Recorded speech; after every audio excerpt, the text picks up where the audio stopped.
Usually, I was in bed by 10 and up by 5 and thus was ready for one more day of my 14th year.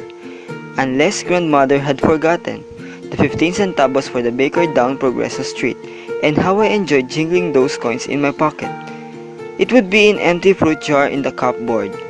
I would remember then that rolls were what grandmother wanted because recently she had lost 3 molars. For young people like my cousin and myself, she had always said that the kind called pandesal ought to be quite alright. The bread of salt. How did it get that name? From where did its flavor come? Through what secret action of flour and yeast? At the risk of being jostled from the counter by early buyers, I would push my way into the shop so that I might watch the men who stripped to the waist work their long flat wooden spades in and out of the glowing maw of the oven. Why did the bread come not brown and the size of my little fist? And why did it have a pair of lips convulsed into a painful frown? In the half-light of the street and hurrying, the paper bag pressed to my chest, I felt my curiosity a little gratified by the oven fresh warmth of the bread I was proudly bringing home for breakfast. Well, I knew how grandmother would not mind if I nibble away at one piece. Perhaps I might even eat 2, to be charged later against my share at the table. But that would be betraying a trust, and so, indeed, I kept my purchase intact. To guard it from harm, I watched my steps and avoided the dark street corners. For my reward, I had only to look in the direction of the seawall and the 50 yards or so of the riverbed beyond it, where an old Spaniard house stood. At low tide, when the bed was dry and the rocks glinted with broken bottles, the stone fence of the Spaniard's compound set off the house as if it were a castle. Sunrise brought a wash of silver upon the roofs of the laundry and garden sheds, which had been built low and close to the fence. On dull mornings, the light dripped from the bamboo screen which covered the veranda and hung some 4 or 5 yards from the ground. Unless it was August when the damp northeast monsoon had to be kept away from the rooms, 3 servants raised the screen promptly at 6:30 until it was completely hidden under the veranda eaves. From the sound of the pulleys, I knew it was time to set out for school. It was in his service as a coconut plantation overseer that grandfather had spent the last 30 years of his life. Grandmother had been widowed 3 years now. I often wondered whether I was being depended upon to spend the years ahead in the service of this great house. One day I learned that Ida, a classmate in high school, was the old Spaniard niece. All my doubts disappeared. It was as if, before his death, grandfather had spoken to me about her, concealing the seriousness of the matter by putting it over as a joke. If now I kept true to the virtues, she would step out of her bedroom ostensibly to say good morning to her uncle. Her real purpose, I knew, was to reveal thus her assent to my desire. On quiet mornings, I imagined the patter of her shoes upon the wooden veranda floor as a further sign, and I would hurry off to school, taking the route she had fixed for me past the post office, the town plaza and the church, the health center east of the plaza, and at last the school grounds. I asked myself whether I would try to walk with her, and decided it would be the height of rudeness, enough that in her blue skirt and white midi she would be a half block ahead and, from the distance, perhaps throw a glance in my direction to bestow upon my heart a deserved and abundant blessing. I believe it was but right that, in some such way as this, her mission in my life was disguised. Her name, I was to learn many years later, was a convenient mnemonic for the qualities to which argument might aspire. But in those days, it was a living voice. "Oh, that you might be worthy of uttering me," it said. And how I endeavored to build my body so that I might live long to honor her. With every victory at singles at the handball court, the game was then the craze at school. I could feel my body glow in the sun as though it had instantly been cast in bronze. I guarded my mind and did not let my wits go astray. In class, I would not allow a lesson to pass unmastered. Our English teacher could put no question before us that did not have a ready answer in my head. One day, he read Robert Louis Stevenson's The Redemptory Door, and we were so enthralled that our breaths trembled. I knew then that somewhere, sometime in the not too improbable future, a benign old man with a lantern in his hand would also detain me in a secret room, and their daybreak would find me thrilled by the sudden certainty that I had won Ida's hand. It was perhaps on my violin that her name wrought such a tender spell. Maestro Antonio remarked the dexterity of my stubby fingers. Quickly I raced through a yard until I had all but committed 2/3 of the book to memory. My short brown arm learned at last to draw the bow with grace. Sometimes, when practicing my scales in the early evening, I wondered if the sea wind carrying the straggling notes across the pebbled river did not transform them into Scubert's serenade. At last, Mr. Custodio, who was in charge of our school orchestra, became aware of my progress. He moved me from the second to first violin. During the Thanksgiving Day program, he bade me render a number, complete with the pizzicati and harmonics. "Another Vallejo, our own Albert Spaulding," I heard from the front row. Ida, I thought, would be in the audience. I looked around quickly but could not see her. As I retired to my place in the orchestra, I heard Pete Saez, the trombone player, call my name. "You must join my band," he said. "Look, we'll have many engagements soon. It'll be vacation time." Pete pressed my arm. He had for some time now been asking me to join the Menvelos Orchestra, his private band. All I had been able to tell him was that I had my schoolwork to mind. He was 22. I was perhaps too young to be going around with him. He earned his school fees and supported his mother hiring out his hand at least 3 or 4 times a month. He now said, "Tomorrow we play at the funeral of Chinese 4 to 6 in the afternoon. In the evening, Judge Roldan's silver wedding anniversary. Sunday, the municipal dance." My head began to whirl. On the stage, in front of us, the principal had begun a speech about America. Nothing he could say about the Pilgrim Fathers and the American custom of feasting on turkey seemed interesting. I thought of the money I would earn. For several days now, I had but one wish, to buy a box of linen stationery.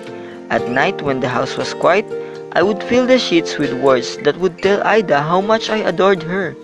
One of these mornings, perhaps before school closed for the holidays, I would borrow her algebra book and there, upon a good page full of equations, there I would slip my message, tenderly pressing the leaves of the book.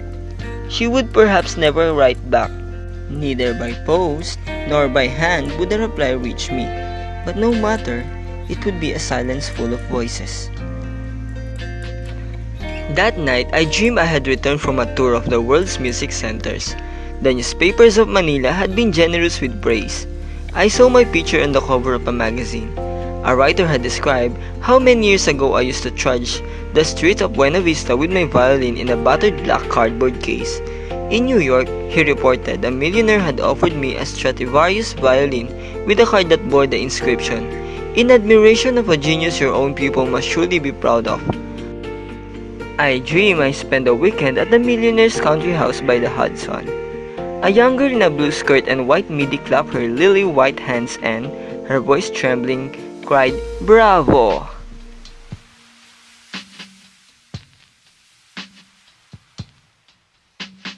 What people now observe at home was the diligence with which I attended to my violin lessons. My aunt, who had come from the farm to join her children for the holidays, brought with her a maidservant, and to the poor girl was given the chore of taking the money to the bakers for rolls and pan de sal. I realized at once that it would be no longer becoming on my part to make these morning trips to the bakers. I could not thank my aunt enough. I began to shock on being given other errands. Suspecting my violin to be the excuse, my aunt remarked, "What do you want to be a musician for? At parties, musicians always eat last." Perhaps, I said to myself, she was thinking of a pack of dogs scrambling for scrambled toast over the fence by some careless kitchen maid. She was the sort you could depend on to say such vulgar things. For that reason, I thought she ought not to be taken seriously at all. But the remark hurt me. Although grandmother had counseled me kindly to mind my work at school, I went again and again to Pizza's house for rehearsals. She had demanded that I deposit with her my earnings. I had felt too weak to refuse. Secretly, I counted the money and I decided not to ask for it until I had enough with which to buy a brooch. Why this time I want to give Ida a brooch, I didn't know, but I had set my heart on it. I searched the downtown shops. The Chinese clerks, seeing me so young, were annoyed when I inquired about prices. At last the Christmas season began. I had not counted on Ida's leaving home, and remembering that her parents lived in Badajoz, my torment was almost unbearable. Not once had I tried to tell her of my love. My letters had remained unwritten, and the algebra book unborrowed.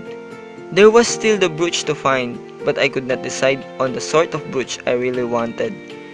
And the money, in any case, was in grandmother's purse, which smelled on tiger balm. I grew somewhat feverish as our Christmas program drew near.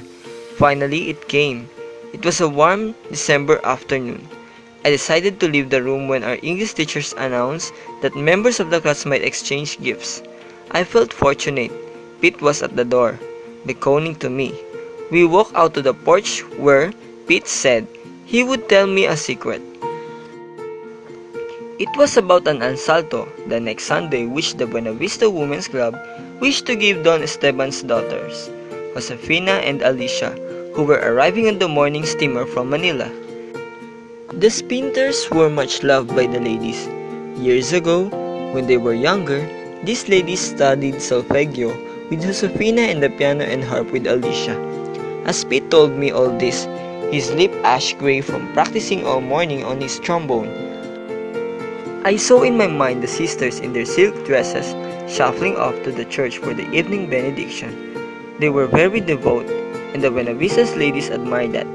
I had almost forgotten that they were twins, and despite their age, often dressed alike, in low-bosom boil, bodices, and white summer hats.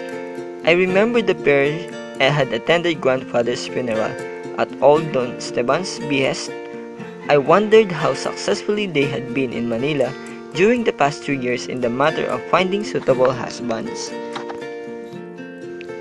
"This party will be a complete surprise," Pete said, looking around the porch as if to swear me to secrecy.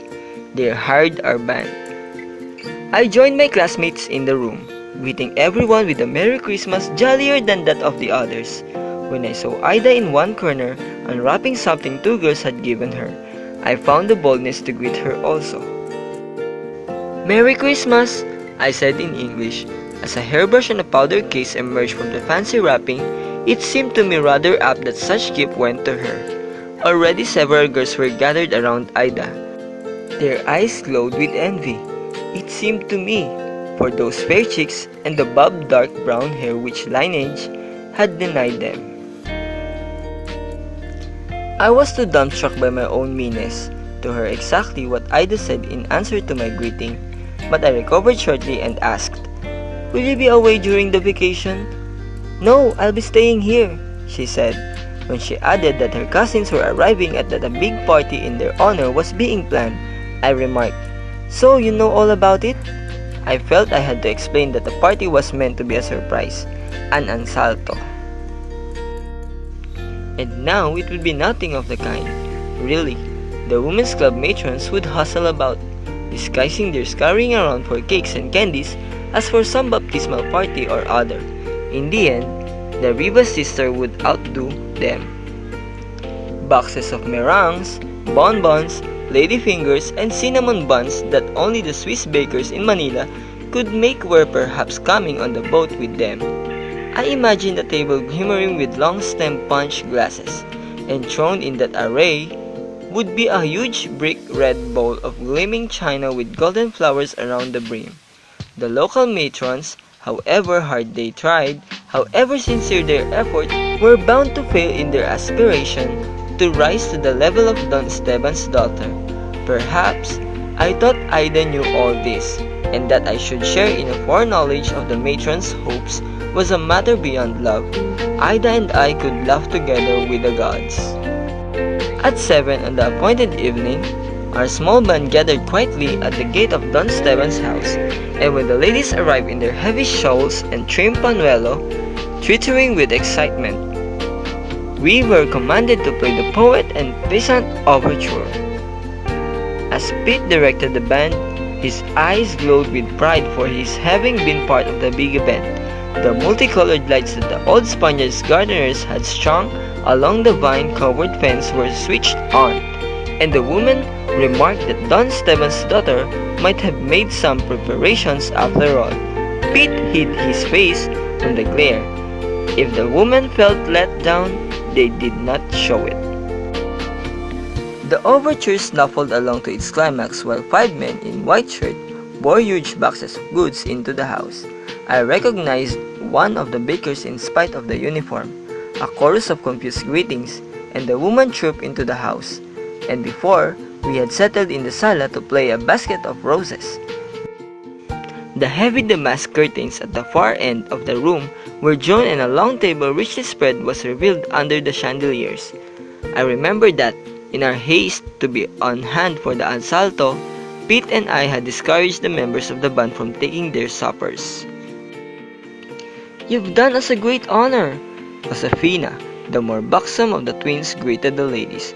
"Oh, but you have not allowed us to take you by surprise," the ladies demurred in a chorus. There were sighs and further protestations amid a rustle of skirts and a glitter of earrings. I saw Ida in a long, flowing white gown and wearing an arch of sampaguita flower on her hair. At her command, 2 servants brought out a gleaming harp from the music room. Only the slightest scraping could be heard because the servants were barefoot, as Ida directed them to place the instrument near the seats we occupied. My heart leaped to my throat. Soon she was lost among the guests, and we played the Dance of the Glowworms. I kept my eyes closed and held for as long as I could her radiant figure before me. Alicia played on the harp, and then, in answer to the deafening applause, she offered an encore. Josefina sang afterward, her voice through a little husky fetched enormous sighs. For her encore, she gave the last rose of summer, and the song brought back snatches of the years gone by, memories of solfeggio lessons and died about us. As if there were rustling leaves scattered all over the hall, Don Esteban appeared. Earlier, he had greeted the crowd handsomely, twisting his mustache to hide a natural shyness before talkative women. He stayed long enough to listen to the harp again, whispering in his rapture, "Heavenly, heavenly." By midnight, the merry-making lug we played while the party gathered around the great table at the end of the sala.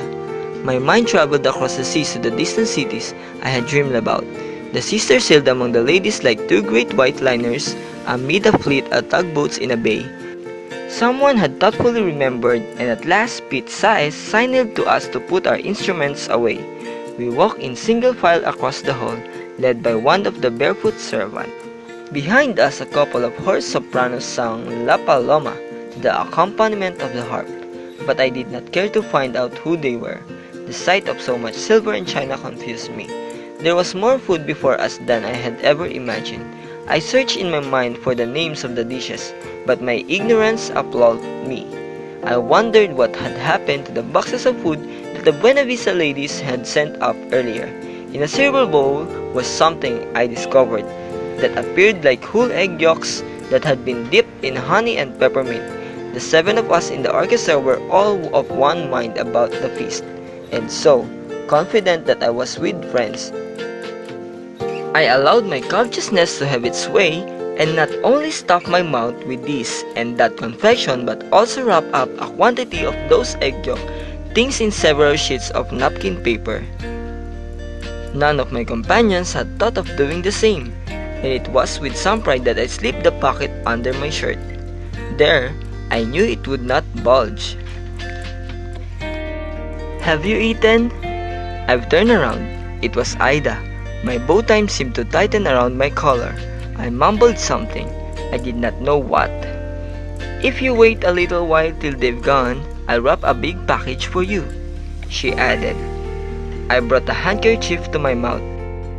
I might have honored her solicitude adequately and even relieved myself of any embarrassment. I could not quite believe that she had seen me, and yet I was sure that she knew what I had done, and I felt all ardors for her gone from me entirely. I walked away to the nearest door, praying that the damask curtains might hide me in my shame. The door gave onto the veranda, where once my love had trod on sunbeam. Outside it was dark, and a faint wind was singing in the harbor. With the napkin balled up in my hand, I flung out my arm to scatter the egg yolk things in the dark.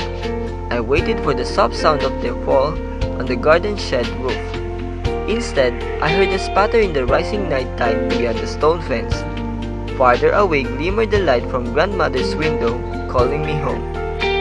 But the party broke up at 1 or thereabouts. We walked away with our instruments after the matrons were done with their interminable goodbyes.